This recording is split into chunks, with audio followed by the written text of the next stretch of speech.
You'll see a lot of videos on freelancing that sound like they're being delivered from the top of a mountain. Like the person speaking has cracked the code and they're here to reveal the secrets.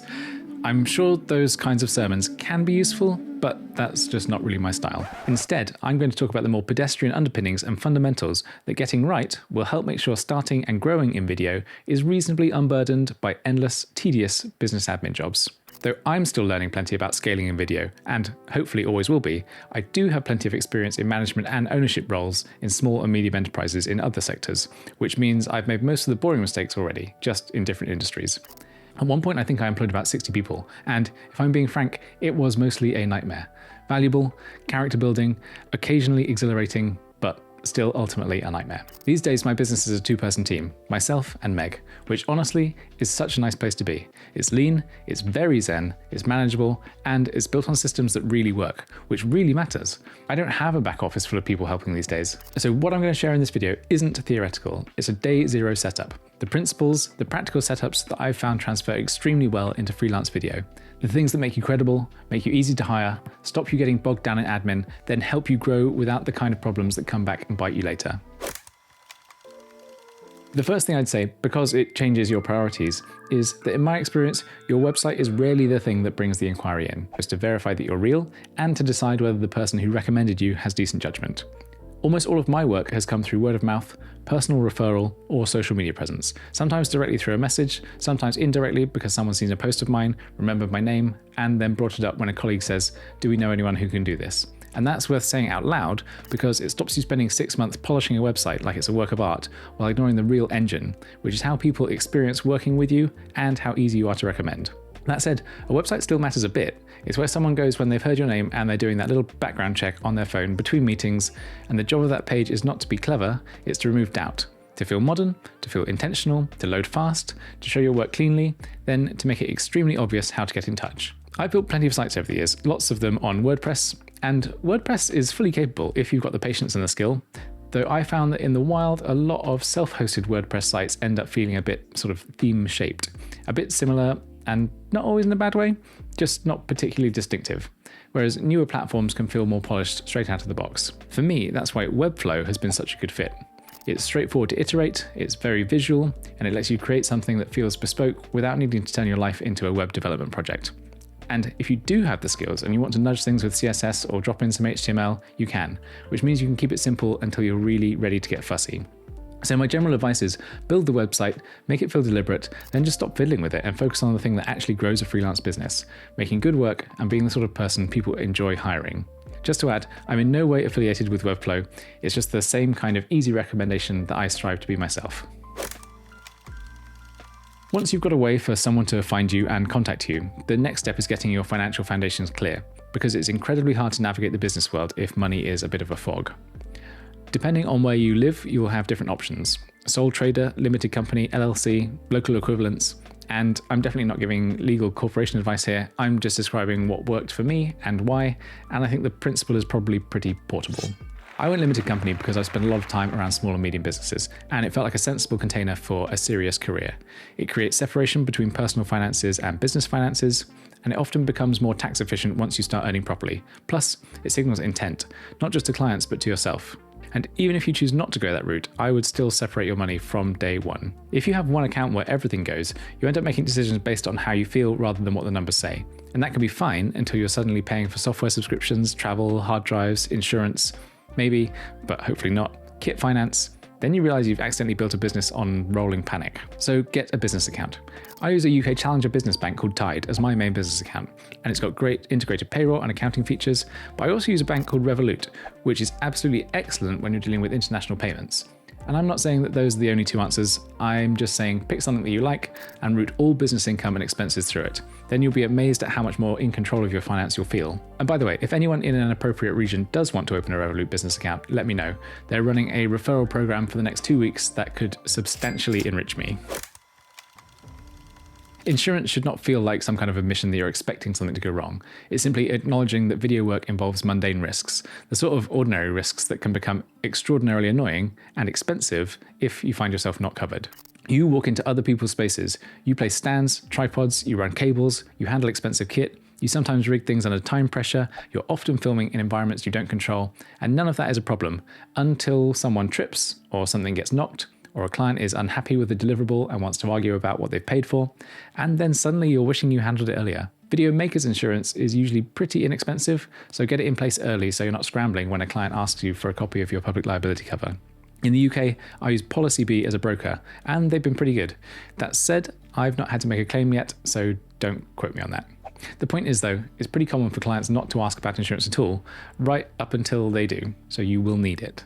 If you're finding any of this useful, even 1%, please hit like and subscribe, the usual YouTube ritual. It genuinely helps these videos reach the right people. You liking and subscribing doesn't just benefit you and specifically me, there's the distinct possibility that it's the most altruistic thing you do all day. What if, by subscribing, you signal to YouTube to share this video to someone who desperately needs this exact type of long-winded pep talk? Think about it. Also, if you want the more kinetic, in-between uploads version of this, camera builds, location scouts, BTS, the stuff that doesn't really easily fit into every YouTube episode, plus a side of adventure on the high seas, follow me on Instagram, where I'm Jack Filmed. Sometime fairly early on in your freelance life, a client is going to ask you how much something costs, and they'll often ask it sooner than you're ready for, and they'll sometimes ask it right after saying something really flattering about your work, which is a very dangerous moment, because it makes you want to please them, and that's how people end up undercharging, sometimes for years. Pricing is a bit of an art, yes, although it still benefits massively from having a framework, because a framework stops you pulling numbers from nowhere and then trying to sort of reverse engineer the justification. The simplest way I can put it is, you want to know roughly how long something is going to take you. You want to account for the reality that projects expand unless you manage them. You want to factor in travel and admin and pre-production. You want to be clear about how revision cycles work, and you want to price in a way that's fair to the client and sustainable for you. Because the only business that survives is one that can keep delivering without burning the owner into the ground. Early on, it's sensible to start reasonably, and that doesn't mean staying cheap. It means you build confidence in your own estimating, you get a feel for what projects actually require, you learn where you tend to undercount your time, then you raise your rates as your demand rises and your reliability becomes proven. If you're consistently undercharging, you don't become a folk hero, you become exhausted, and exhaustion tends to show up as lateness, rushed work, slower replies, frayed edges, and all that is exactly what stops those referrals. Stop improvising at midnight. You don't need a law degree and you don't need a corporate document pack. You just need a simple proposal, a simple contract, and an invoice that looks like it belongs to a real business. Because those three things prevent so many of the classic early stage problems, especially misunderstandings around scope, timeline, revisions, payment terms, and usage. A contract shouldn't be one-sided, figuratively. Maybe literally one-sided is okay? Maybe.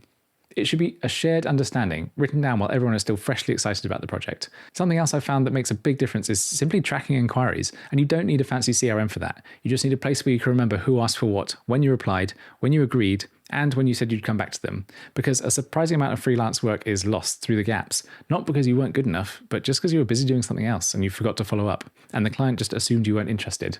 And like I said, the system doesn't need to be fancy or automated and come at the expense of just yet another monthly subscription. A spreadsheet is just as methodical and powerful. Music is definitely one of the easiest ways to create a problem for future you, because it feels like a creative choice, but it's also a practical and legal one. It's very common for someone to make a beautiful edit, upload it somewhere, and then months later, a client wants to run paid ads or repost it in a new place, and suddenly the music choice becomes an issue. So if you're doing paid work, you want a proper licensing solution that fits how your clients are actually going to use the video. I use a mixture of Epidemic Sound and Artlist, but there are a bunch to choose from, and as best as I can tell, they're all much of a muchness. Both Artlist and Epidemic Sound are strong for music beds, drones, textures, and both have sizable sound effects libraries that are equally useful, because sound effects are an easily overlooked layer that make video feel finished. SFX add weight to movement, texture to environments, life to transitions, and you can have beautiful footage that still feels a little flat if your sound design comes in as a bit of an afterthought. So yes, choose music with taste, choose it with intention, though choose it inside a system that won't create licensing problems down the line. Also, please do not pay attention to any YouTuber when they claim the service they endorse is the best one. It's not.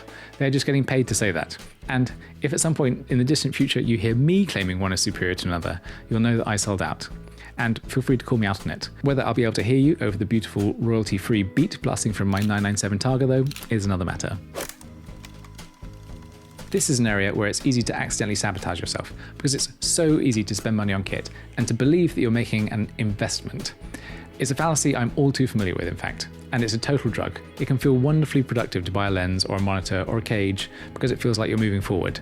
Then the bank statement arrives and you start taking jobs you don't really want to because you've got to cover bills, and now the kit that was meant to free you has actually achieved the opposite. So try and treat sexy camera gear like any other mundane business expense, and just run a simple smell test. Forecast the return on investment. Does this purchase help me make money, save time, reduce risk, improve deliverables in a way that clients will actually pay for? If the answer to that question is no, it might still be a lovely thing to own, though it's very much a want rather than a need. The great news is that you can make extraordinary work with kits that 3, 5, hell, even 10 years old. Probably. Try not to get seduced by all of the beautiful shiny things that all of us communicating in YouTube's video sphere, the camerati, are so incentivized to make seem essential to your very existence. Secondhand cameras, lenses, lights, accessories, if you buy carefully, you can get professional results without debt and without that unwinnable race to own the latest gen thing. And if you are going to spend money early on, the purchases that tend to pay you back are the boring ones: stability, reliability, and risk reduction. This is where the whole thing becomes real, because freelance video is not just a craft business, it's a trust business. People recommend you when you make them feel safe. And that safety is created through small behaviors that sound a bit basic, though they're not as common as you'd think. Turning up on time, replying promptly, being clear about scope before you shoot, being reasonably decisive on the day, delivering when you said you would, and making the review process painless. I spent years in hospitality, and I helm an 8.5-meter lifeboat, and those might sound unrelated to filmmaking until you realize that both environments reward the same traits: calm under pressure, clear communication, preparation, and the ability to make other people feel looked after without turning it into a performance. If someone finishes a project with you and they feel like the process was straightforward, they don't just like the film, they like the memory of working with you. And that's what gets your name repeated in rooms that you're not in a good way. This might be the least glamorous part of the entire conversation, though there's a bit of competition for that title, but it might be the bit that saves you the most time over the next 5 years. If you treat file organization as optional, you end up paying for it repeatedly. In stress, in missed deliverables, in painful archive disasters, in those moments where a client comes back 6 months later asking for a new export, and you realize you can't easily rebuild the project because everything is scattered. So decide early that you're going to be boring in the best possible way. Pick a consistent way of structuring jobs on disk. Pick a naming convention that still makes sense when you're tired, and build projects in your NLE so that they conform to your backup strategy rather than fighting against it. I'm a Final Cut user, so I architect my libraries and media in a way that's consistent and manageable. It fits my backup strategy, it fits my archive strategy, and when a project is done, I can wind it down into cold storage and offsite storage in a way that's genuinely intuitive. So if I ever need to warm it up again, it's straightforward rather than a forensic exercise. The final piece is simply this: making good work is essential, being seen is the multiplier, and you don't need to turn social media into a full-time content career to benefit from it. You just need proof of life, and I think this is actually called social proof. You need a place where your work exists, where people can see that you're active, that you care, that you deliver.